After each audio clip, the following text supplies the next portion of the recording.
I was 19 the first time I pulled a double shift pouring concrete for my dad's company. I came home with cement crusted in my eyebrows and a bruise on my shoulder the size of Idaho. My mom barely looked up from the stove before saying, "Tough day, huh? Welcome to the family business." That was the script. We were a family business, which meant you didn't clock in or out, you just existed in service of it. For the next 10 years I worked like that. No salary. No benefits. Just, "You'll own this one day." And the occasional pat on the back like it was a direct deposit.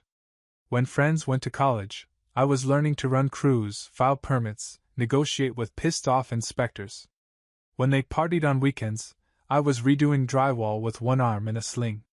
And when they got job offers with signing bonuses, I got a gas card and my name stitched onto a dirty Carhartt jacket. But I believed. I truly did. My dad always said, "One day, this'll be yours and Oliver's. You're both building something real." And I bought into it because that's what you do when you're raised on loyalty and guilt sandwiches. The problem? Oliver never worked a day in his life that made him sweat. While I was on job sites at 6 a.m., he was at brunch with his girlfriend posting latte art on Instagram. He'd stop by sometimes in chinos and a blazer, shaking hands with clients like a politician, not the guy who once had a panic attack over a clogged toilet. I told myself we were just different. I was the operations guy, he was sales and vision. Whatever. As long as we both got our share in the end, right? Then came the audit. I was helping our bookkeeper pull records for a financing application. She looked at me funny when I mentioned ownership. "You're listed as an employee, right?" she asked. No. I'm one of the owners." She frowned, tapped a few keys, and turned her monitor toward me. It said, "Owner, Oliver Martin, 75%. Owner, Thomas Martin, 25%. I blinked. "Wait. My dad only owns 25% now." She nodded. "They transferred it over last year. Didn't they tell you?" No. No, they didn't. That moment hit like a punch to the throat. 10 years. 10 damn years of 80-hour weeks, holidays skipped, relationships torched, and I didn't even get an email when they handed the keys to my brother. I walked out of that office in a daze, sat in my truck for 45 minutes with the engine off, staring at the dashboard. Then I drove straight home, grabbed a notebook, and made 2 columns. Everything I do, and everything Oliver does. I filled 3 pages. His column had 2 things. Says, "Let's circle back. In meetings. Brings donuts sometimes." That night, I made the first real decision I'd ever made for myself. I was done. No speech. No dramatic resignation. I just stopped showing up. Let Oliver handle it. He's the heir, right? The first call came 2 days after I stopped showing up. "Hey bud," Dad said, trying to sound breezy, like I hadn't just ghosted the company I'd spent a decade building. "Everything good? You sick or something?" I was sitting on my porch with a cup of coffee, watching the sunrise like I didn't have 2 concrete pours and a permit inspection on my usual plate. It felt surreal. "Nope," I said. "Just taking your advice." He paused. "What advice?" "To trust the future of the company," I replied. "You gave it to Oliver. So I'm letting him handle it." Silence. Long, slow silence. Then click. No fight. No explanation. No sudden backtracking. Just silence. Like even he couldn't believe I'd actually walked away. It was the first moment in years I truly felt like my own man. By day 3, my phone started lighting up. Not from Dad or Oliver, but from the crew. Ronnie, our foreman, sent a photo of an empty job site. "You seeing this? No cement, no lumber, no call sheet. Oliver's MIA. Clients are pissed." Then, "He told Ricky to just start framing without a permit. We're gonna get fined." Then, "Swear to God, the guy asked if we could digitize drywall." What the hell does that even mean? I was laughing. Until I wasn't. See, what people don't get about small businesses, especially in construction, is that they're not run by strategy decks and boardroom vibes. They're run by guys who know how to fix a cracked foundation without spooking the homeowner.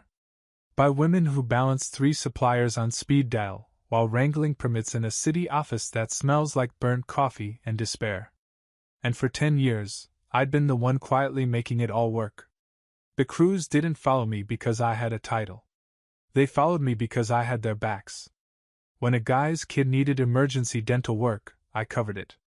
When another's truck got towed mid-shift, I picked him up. And when someone screwed up a job, I took the heat first, always. Oliver? He once asked if subcontractors could get benefits from our brand. He thought Net30 was a Wi-Fi password. He ordered glossy business cards that said, Chief Innovation Officer, and handed them out at networking mixers where the drinks cost more than our monthly safety gear budget. By the end of the first week, things were spiraling. Hard. 3 contracts were cancelled. Our main plumbing subcontractor walked out mid-project after Oliver tried to renegotiate rates mid-installation. The supplier that had given us 60-day terms for 5 years suddenly cut us off. Oliver ignored 3 emails and missed a call. But none of that compared to what hit on Friday morning. It was a single-line email from our biggest client, the one that accounted for nearly 40% of our annual revenue. Due to recent concerns and multiple project inconsistencies, we are reevaluating our partnership. That was the first domino. My dad called me within 10 minutes. I let it ring. Then he tried again. And again. I finally picked up on the 4th call, just to stop the buzzing. His voice was tight. Urgent. Edging on frantic. Son, we got a situation with Briarpoint Developments. They're saying something about delays and change orders not being approved. Oliver says you were handling that, but I cut him off. I haven't been in the office in over a week. Remember? Oliver's handling it now. Look, he said, suddenly softer, like he was trying to pull the dad card. I know we should have told you. The ownership thing, it was complicated. Taxes. Estate stuff. We were gonna explain. No, I said. You weren't.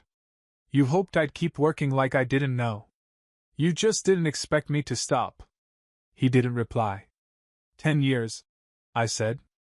10 years of 6 a.m. shifts, Sunday walkthroughs, missing birthdays, holidays, friends' weddings. Hell, I broke up with someone I loved because I couldn't make time to see her more than once a month. And for what? So you could hand everything I helped build to a guy who treats foundation work like an Instagram post? Still silence. Let Oliver handle it, I said, calm and measured. He's the owner, right? I hung up before he could respond. That weekend I sat at home doing something I hadn't done in over a decade. Absolutely nothing. No schedules. No calls. No last-minute runs to Lowe's. I grilled. I drank cold beer. I watched terrible movies. And I didn't answer a single message. My phone kept buzzing with panic, frustration, begging. And every time it did, I gave the same forward reply. Let Oliver handle it. Because sometimes, the loudest statement you can make isn't a scream or a fight. It's walking away, and letting the silence expose everything they took for granted. By the end of week 2, I was no longer the only one ignoring Oliver's calls. Vendors stopped returning emails. Ronnie and 2 other crew leads walked off a site midday because the guy in charge kept asking if rebar could be rescheduled like an Uber ride. My dad, usually unshakable, the kind of man who once duct-taped a broken wrist to finish a siding job, was suddenly in full meltdown mode. The Briarpoint project officially pulled out. Not delayed. Pulled. They'd already hired a rival firm. And that was the client with 3 more commercial builds in the pipeline. The company wasn't just leaking, it was sinking. And me? I was thriving. I'd finally taken a job offer from a friend who ran a mid-sized general contracting firm across town. He'd been after me for years. When you're ready to get paid like a professional, not a family pet, he'd said. It was wild getting a paycheck with my name on it. Benefits. Bonuses. A company card. Paid time off. I got weekends again. And sleep. And the weirdest part? I didn't miss the chaos. I didn't miss the fire drills, the guilt, the constant pressure of carrying the company on my back like some uncredited pack mule. But what I did miss, more than I expected, was the crew. The real ones. The guys I'd worked with for years. The ones who called me boss before I ever had a title. They kept texting me with updates. Oliver told the drywall team to just skip ahead and we'll backfill later. I walked off the site. Told him you'd fire me for less. Manny quit. That's 5 in 1 week. Oliver's panicking. Just saying, place ain't the same without you. I didn't reply to most of them. I didn't want to stir the pot. But I'd be lying if I said it didn't feel good. They remembered. They knew who kept things running. The official breaking point came 2 weeks and 3 days in. Monday morning. I was on a ladder with a framing crew, laughing over someone's playlist when my phone rang. It was my dad.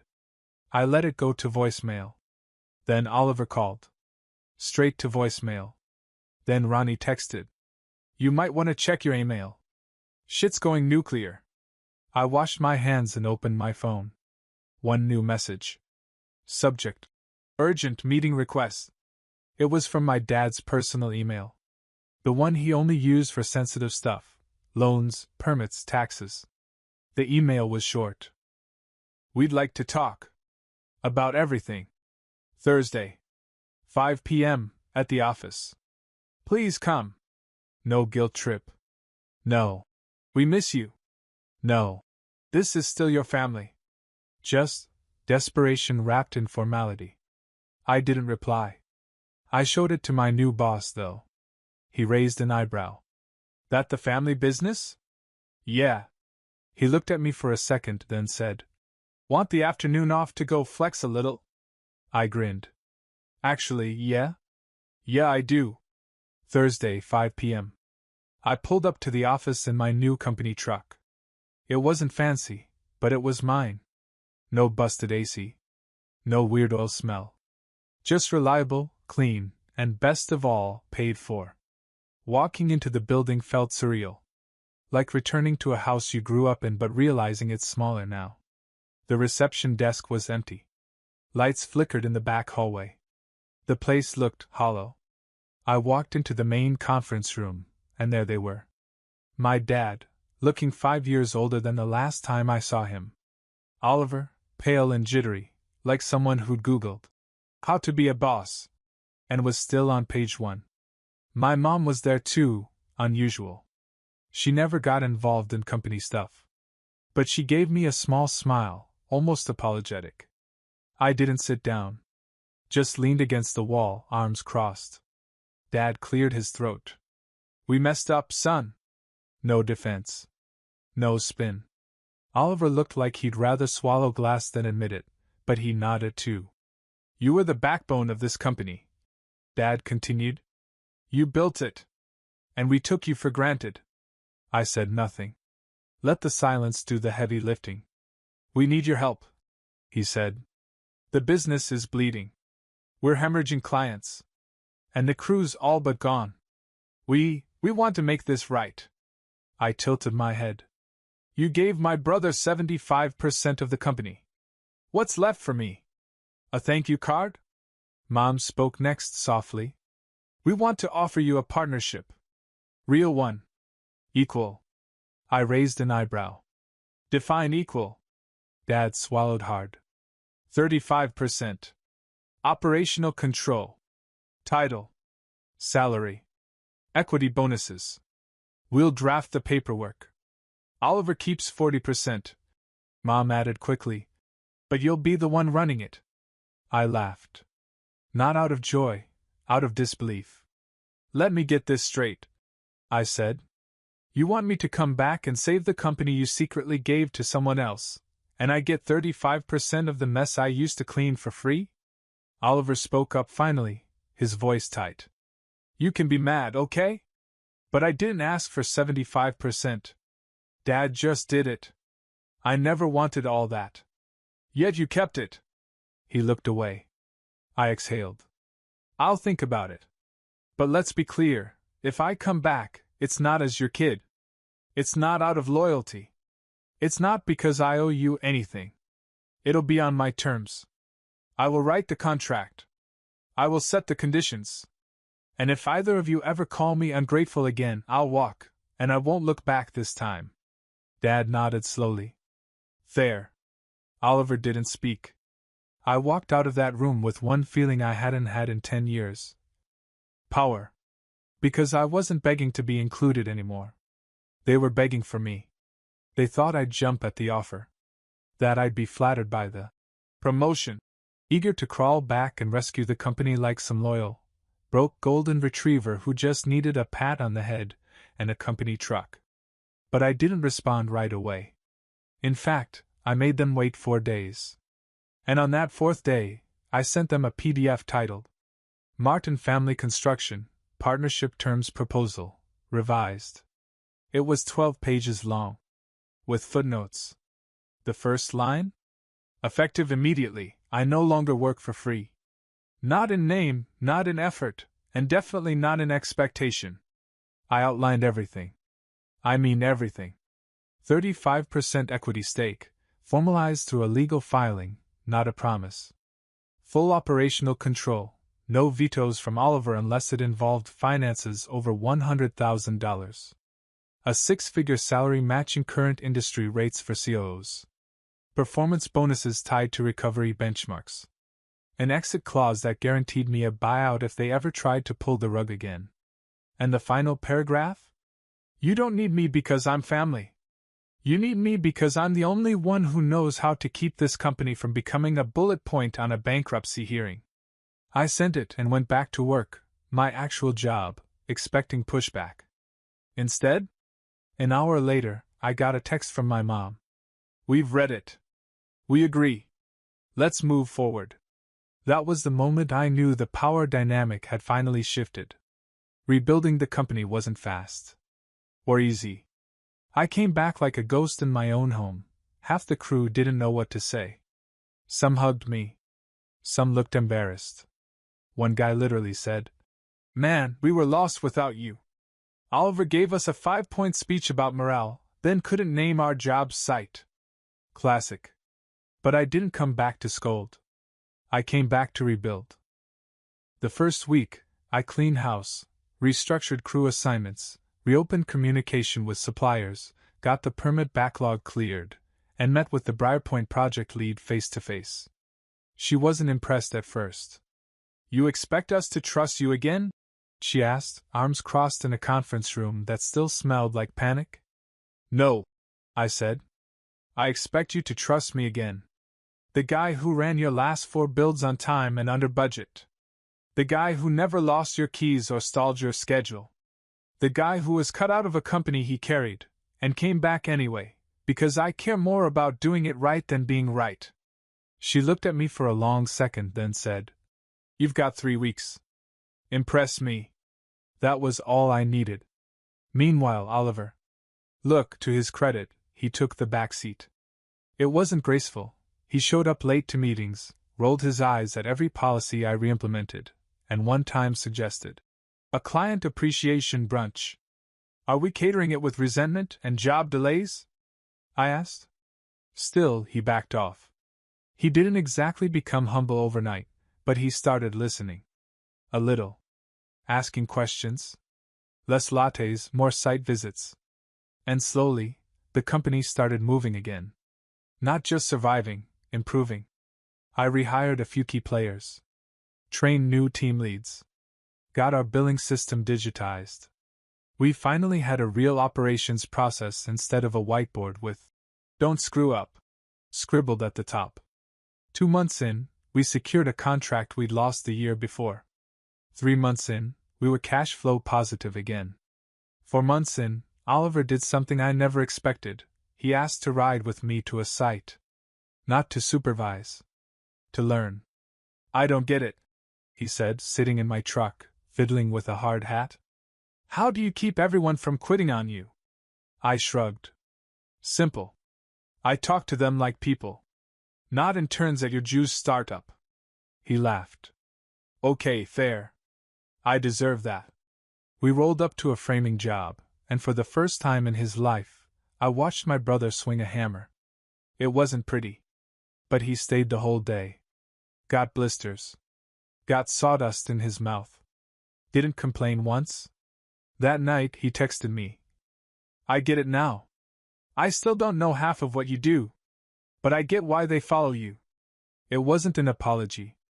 But it was something. Something real.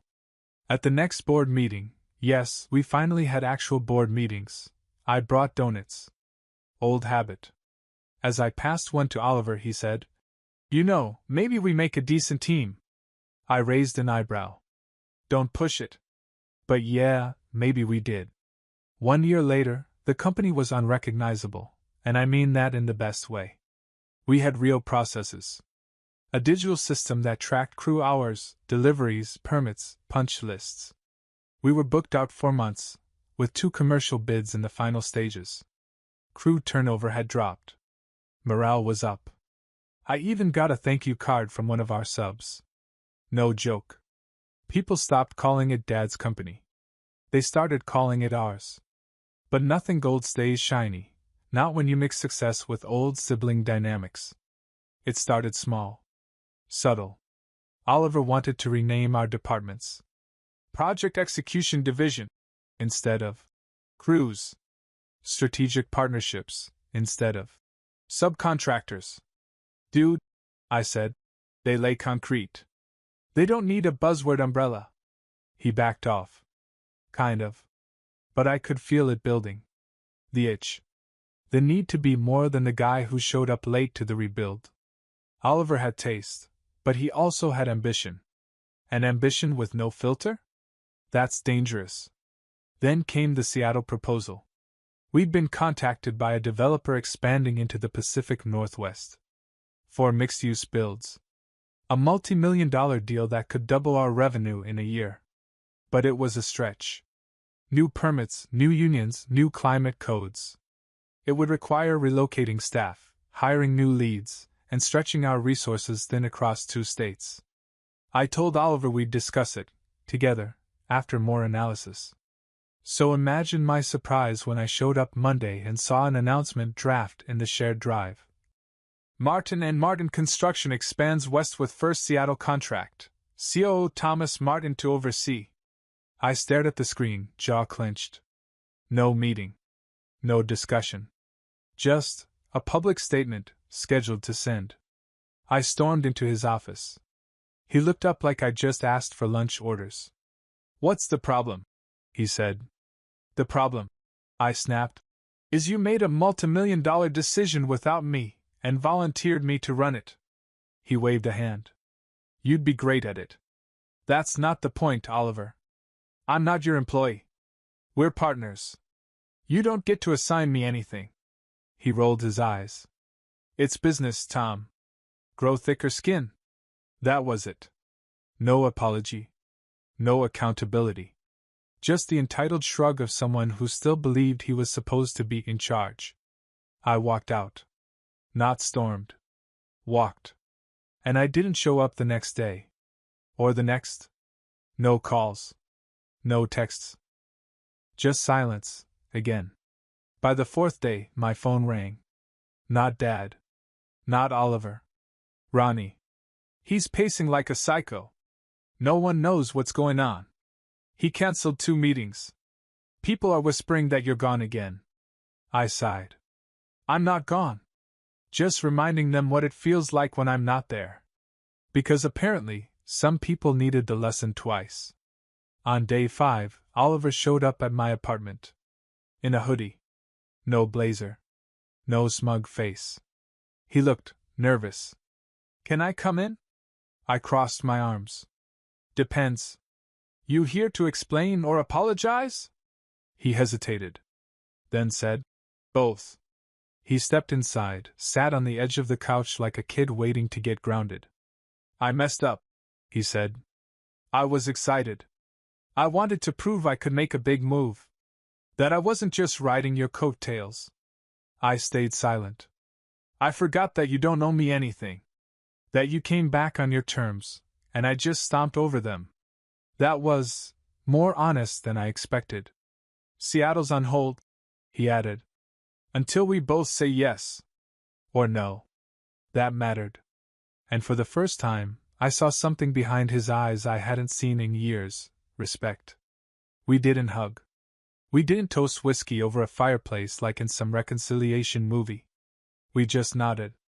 And the next day, we went back to work. Together. We didn't talk much more about the Seattle incident.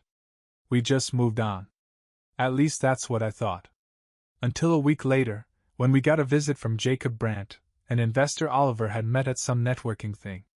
Designer loafers, shiny teeth, voice like he was always pitching something. He wanted to help us scale. Said the West Coast was full of opportunity. Said our brand had grit, but lacked polish. Offered funding, partnerships, and, of course, advice. Everything he said was slick and wrong. He pitched rebranding the company.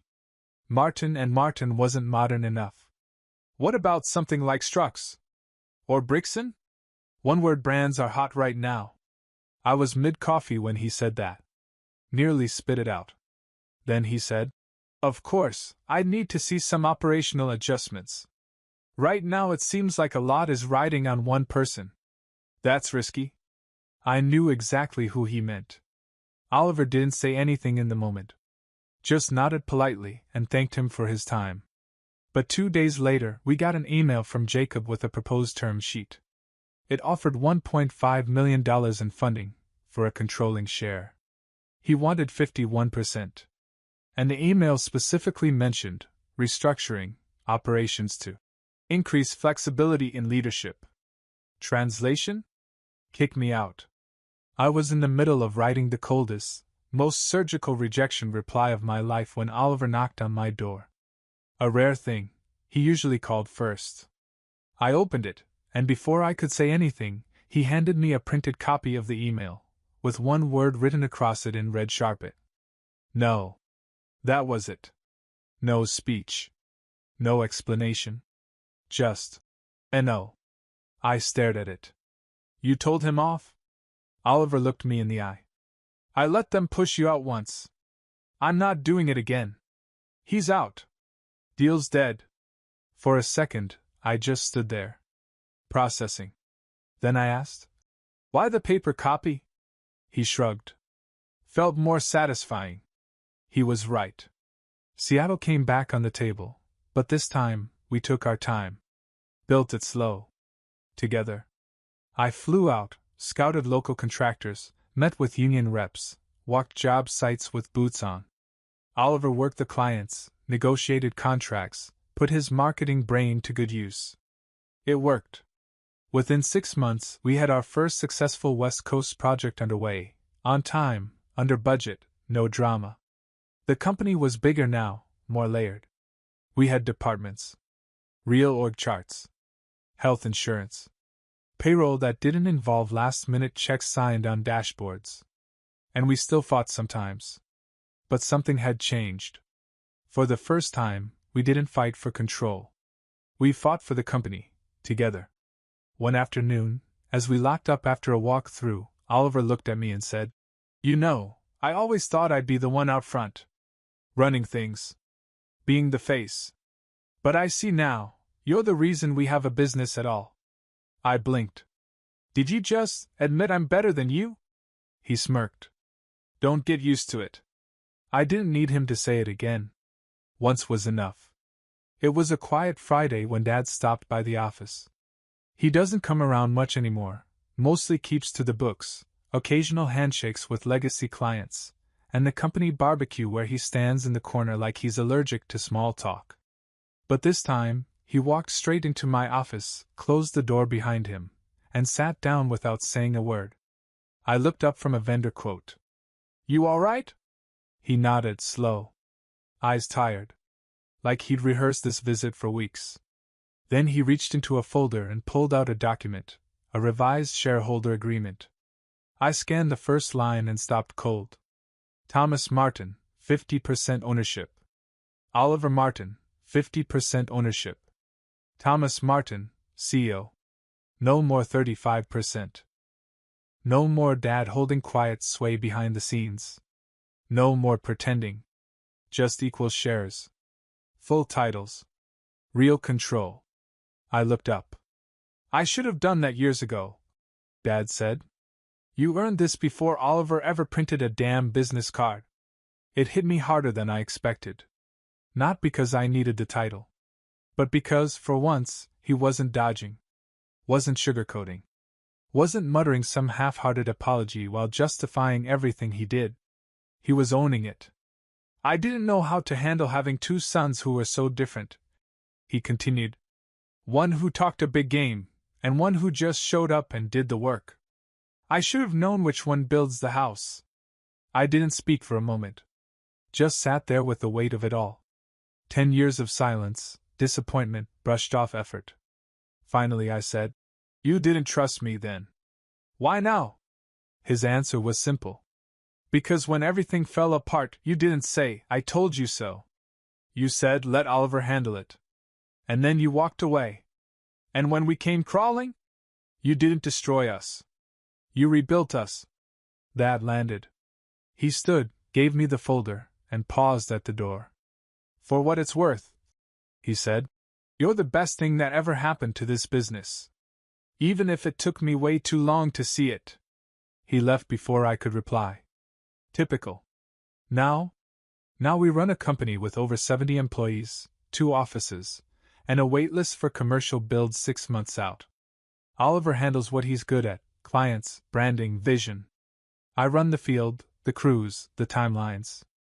We still butt heads. But it's respect now, not rivalry. And sometimes, when I pass the old whiteboard in the storage room, the one that used to say, Don't screw up, I think about writing something new. But I don't. Because the new motto? It's already how we work. Earn it. Together.